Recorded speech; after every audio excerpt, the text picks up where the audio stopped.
బంధుమిత్రులందరికీ నమస్కారం. అనంత పద్మనాభ స్వామి వ్రతం గురించి మాట్లాడుకుందామని అనుకున్నాం కదా ఫ్రెండ్స్. రేపు వచ్చే శనివారం రోజున ఇంతవరకు చేసిన వాళ్ళైనా సరే, ఇప్పుడు కొత్తగా చేయాలనుకున్న వాళ్ళైనా సరే ఒక బ్రీఫ్ ఇన్ఫర్మేషన్ ఇస్తున్నానండి.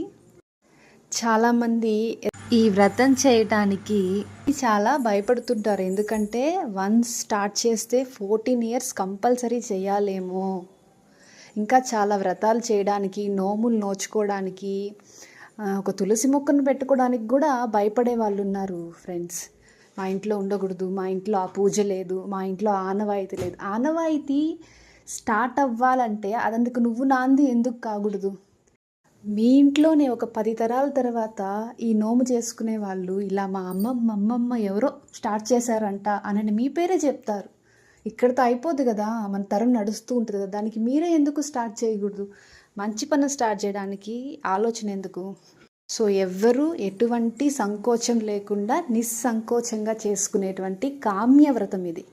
కొన్ని వ్రతాలు కామ్య సిద్ధిరస్తు అంటారు, కొన్ని ఆరోగ్యానికి, కొన్ని ఎదుగుదలకి ఇలా అంటారు కదండి. ఇది అనంత పద్మనాభ వ్రతము ముఖ్యంగా కామ్య వ్రతము అంటారు. ఎటువంటి కోరికనైనా సంకల్పించుకొని చేసుకోవచ్చు. ఈ వ్రతానికి 2-3 రూల్స్ ఉన్నాయి ఫ్రెండ్స్. ఏదైనా వ్రతము అన్నామంటేనే పూజకి ఇంకొంచెం ఎక్స్టెన్షన్ అని. పూజ అంటే మనకి ఎలా ఆ టైంకి కుదురుద్దో అలా చేసేయడం. వ్రతానికి ఏంటంటే ఇంకొంచెం నియమాలు ఉంటాయి. కఠినమైన నియమాలు ఏమీ కాదు, నేను చెప్తాను. ముందుగా ఈ వ్రతము అనే దానికి మనసులో ఉన్న భయాన్ని తీసేస్తారని చెప్తున్నాను. ఇలా ఈ చతుర్దశి నాడు తెల్లవారుజామునే లేచి తలంటు స్నానం చేసి ఇల్లు వాకిళ్ళు క్లీన్ చేసి మంచిగా ముగ్గులు పెట్టుకొని తోరణాలు కట్టుకోవాలి. ఎందుకంటే ఇది పండగ, ఒక శుభదినం కనుక. తర్వాత పూజా మందిరంలోకి వెళ్ళి దీపం పెట్టుకొని రోజు చేసేలాగే నార్మల్ అనుష్ఠానం చేసేసుకోవాలి. బీపీలు షుగర్లు లేని వాళ్ళు చక్కగా ఉపవాసం ఉండొచ్చు. లేదు కళ్ళు తిరుగుతాయి, ఆరోగ్యం సహకరించని వాళ్ళు కాఫీ, టీ, పాలు ఏమైనా తీసుకొని, అల్పాహారం తీసుకొని, పండ్లు ఏమైనా తీసుకొని ఆ రోజు ఇంకా స్టార్ట్ చేసేది. మధ్యాహ్నం మనము 7 మంది అతిథులకి భోజనం పెడతాం కనుక 7 మందికి 8 మందికి సరిపోయేలాగా వంటలు చేయాలి. ఇక నైవేద్యానికి గోధుమ పిండితో తయారు చేసినటువంటి ఏదైనా హల్వా, అరిసెలు ఇలాంటివి ఏమైనా చేసుకోవచ్చు. ఇక్కడ గోధుమ పిండి ప్రధానం అంతే. కొంతమందికి అరిసెలు ఈజీగా వచ్చంటే అరిసెలు చేసుకోవచ్చు. లేదు గోధుమ పిండితో పూర్ణాలు చేస్తారు కదండి, పప్పు సుకీలు, అలా పప్పు సుకీలు చేసుకోవచ్చు. లేకపోతే పోలీలు అంటారు కదా, బొబ్బట్లు, అవి కానీ చేసుకోవచ్చు. ఎవరికి ఏది ఈజీ అనిపిస్తే అది చేయండి. నేనైతే ఎవ్రీ టైం ఈ పోలీలే చేస్తాను, అవే కొంచెం ఈజీ అనిపిస్తాయి. పప్పు సుకీలు కొంచెం కష్టం నాకు, అరిసెలు అంటే అసలుకి రానే రావు. ఈసారి మాత్రం గోధుమ హల్వా లాగా చేసి 14 ఉండలు లాగా చుడదాం అనుకుంటున్నాను. ఎందుకంటే ఈ పూజకి 14 అనే సంఖ్య చాలా ప్రధానం. పోలీలు చేసిన 14, అరిసెలు చేసిన 14 లేదా 28, డబల్ 28 చేసినట్లయితే 14 దానం ఇచ్చి 14 ఇంట్లోకి వాడుకోండి.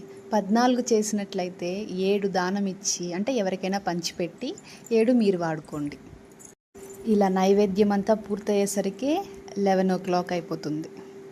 వంటలు చేసి అలసిపోయి ఉంటారు కాబట్టి మళ్ళీ ఇంకొకసారి స్నానం చేసి, లేదు ఫ్రెష్గా ఉంటే అక్కర్లేదు, స్వామికి చక్కగా పీఠం వేసుకోండి.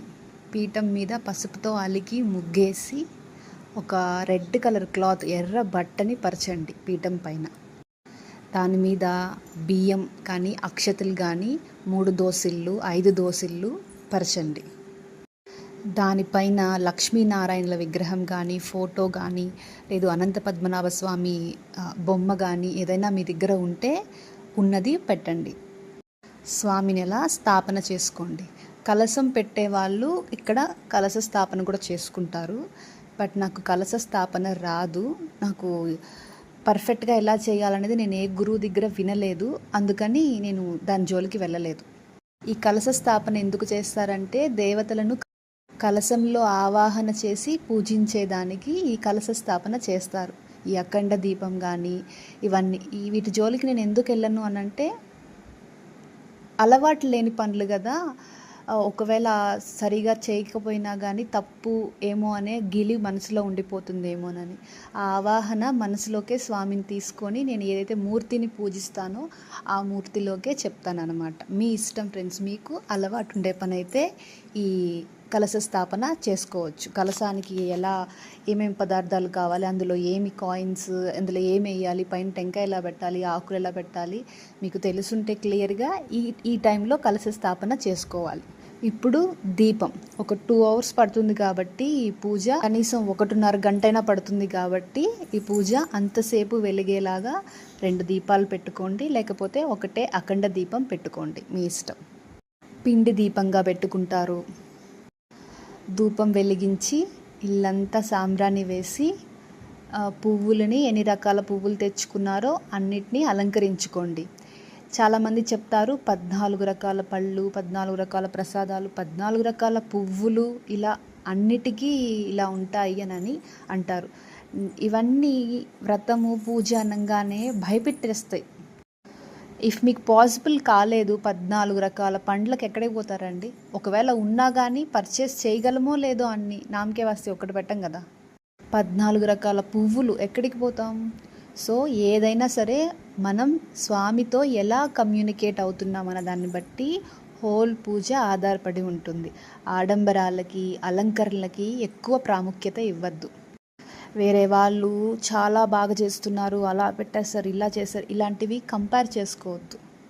ఎప్పుడైతే మనము ఇలా కంపారిజన్ స్టార్ట్ చేసుకున్నామో మనలో ఉన్నటువంటి పరమాత్మ అంటే పాజిటివ్ ఎనర్జీ క్షీణించిపోతుందన్నమాట. మనం పూజ ప్రశాంతంగా చేయలేము. నీకున్న దాంట్లో సంతృప్తిగా చేయమన్నాడే కానీ స్వామి ఇది రూల్ అని అనలేదు. మీకు విషయం చెప్పనా ఫ్రెండ్స్, ఈ పూజ చేసుకోవాలని ఉంది, బట్ నాకు ఓపిక లేదు, స్తోమత లేదు, ఇంట్లో సహకరణ లేదు, ఇలా అని మీకు ఏమన్నా అనిపించినప్పుడు ఈ పూజ మొత్తం మానసికంగా చేసుకోవచ్చు. మానసికంగా నారాయణ మంత్రాన్ని జపిస్తూ ఈ పూజ మొత్తాన్ని మానసికంగా చేసుకున్న అంతే ఫలితం దక్కుతుంది ఫ్రెండ్స్. ఖచ్చితంగా ఇవి తేవాలి, అవి కొనాలి, ఈ ఆడంబరాలలో మీరు పడిపోవద్దు. ఒకరికి వీలవుతుంది, ఒకరికి వీలవ్వదు. ప్రపంచంలో ఉన్న ప్రతి ఒక్కరికి అన్నీ వీలవ్వవు కదా. సో ఆ రకంగా మీరు మీ మనసుకి చెప్పుకోండి. మనసులో ఉన్న పరమాత్మ ఇవన్నీ ఆలకిస్తారు.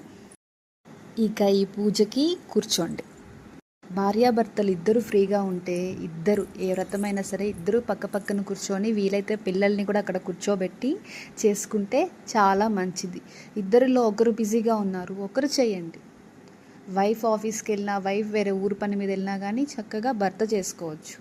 భర్త ఆఫీస్కి వెళ్ళాడు, అందుబాటులో లేడంటే మీరు ఒక్కరే చేయండి. పూజ మానొద్దు. ఇద్దరికి వీలైతే ఇద్దరు చేయండి. వీలైతే పిల్లల్ని స్కూల్కి పంపడం ఆపేసేయండి ఆ రోజు. అంటే అంత ప్రాధాన్యత ఇస్తున్నాం మనం ఈ వ్రతానికి అని అన్నట్టు గుర్తు అన్నమాట అది. ఈ పూజని నేను 3 years నుంచి చేస్తున్నాను ఫ్రెండ్స్. అంతకుముందు నాకు కూడా తెలీదు. నేను నండూరి శ్రీనివాస్ ఛానల్ ఫాలో అవుతాను. సో మానసికంగా మనస వాచ కర్మన నేను వారిని మా గురువు గారుగా నేను భావిస్తాను ఫ్రెండ్స్. వారు చెప్పిన ఏ వ్రత విధానమైనా సరే చాలా పాజిటివ్ వేలో ఉంటుంది. ఈ ఆడంబరాలకి చాలా దూరంగా ఉంటుంది. పరమాత్మకి చేరుకునే మార్గానికి చాలా దగ్గరగా ఉంటుంది. అందుకే వాళ్ళు నా గురువు అని చెప్పుకోవడానికి నేను గర్వపడతాను. ఈ వ్రతం గురించి వారి మాటలలో కూడా వినండి, మీకు ఇంకా క్లారిటీ వస్తుంది. ప్లస్ చాలా దృఢత్వం వస్తుంది మనసుకి, ఇది మనం ఖచ్చితంగా చెయ్యాలి అని. 3 years నుంచి నేను చేసుకుంటున్నాను కాబట్టి ఈ ఇయర్ కూడా చేస్తాను కాబట్టి మనలో మన మాటగా మనం ఈ విషయాన్ని డిస్కస్ చేసుకుంటున్నాం ఇప్పుడు. ఈ వ్రతాన్ని బ్రాహ్మణోత్తములతో చేసుకోవడం ఉత్తమోత్తమం. అది కుదరని పక్షాన మనమే ఎలా చేసుకోవచ్చో ఇప్పుడు చూద్దాం. ఇందులో ఎరుపు రంగు ప్రధానం ఈ వ్రతానికి. సో పూజకు కూర్చునే ముందర ఎర్ర షర్ట్, ఎర్ర శారీ, ఎర్ర బట్టలు, ఇలా ఎర్ర వాటికి ఎక్కువ ప్రాధాన్యత ఇవ్వాలి. మనం సిద్ధం చేసుకున్న తోరం కూడా ఎలాగో ఎర్రటి తోరమే కాబట్టి రెడీగా ఉండండి ఇవి కూడా సిద్ధం చేసుకొని. So everything is ready for puja. Next ఎపిసోడ్లో ఈ పూజా విధానం గురించి కంటిన్యూ చేద్దాం. Thank you for watching.